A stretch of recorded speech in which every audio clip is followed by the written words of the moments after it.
আব্বু আমার মোবাইল লাগবে। মোবাইল?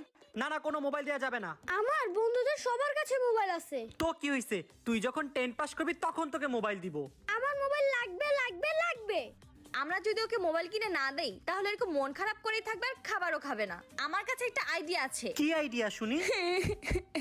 থাক বাবা, কান্নাকাটি করিস না, এই নে তো নতুন মোবাইল। এটা কি ভাঙারি মোবাইল দিছো? না না বাবা, এটা ভাঙারি মোবাইল না তো। দেখ মোবাইলটা দেখতে কত সুন্দর, এটার মধ্যে একটা টর্চ লাইটও আছে। তাছাড়া তুই এটা তো অনেক দারুণ দারুণ গেমও খেলতে পারবি। না আমি ভাঙারি মোবাইল দিয়ে গেম খেলবো না, আমার স্মার্টফোন চাই চাই চাই। কি রাজি হয় নাই ও? না, ও বলতেছে ওর স্মার্টফোনই লাগবে, কি করি? কি আর করার, তাহলে যাও নতুন মোবাইল কিনে নিয়ে আসো। জীবন দেখ, তোর জন্য মোবাইল নিয়ে আসছি। সত্যি? ওয়েট, শর্ত আছে। এই ফোনটি তোমাকে দিনে 2 ঘন্টার জন্য দেওয়া হবে, তখনই যখন তুমি 8 ঘন্টা পড়াশোনা কমপ্লিট করবে। 8 ঘন্টা? কেন, তুমি রাজি না? ঠিক আছে, রিটার্ন দিয়ে না আসি। না না আমি রাজি। আচ্ছা তাহলে ঠিক আছে।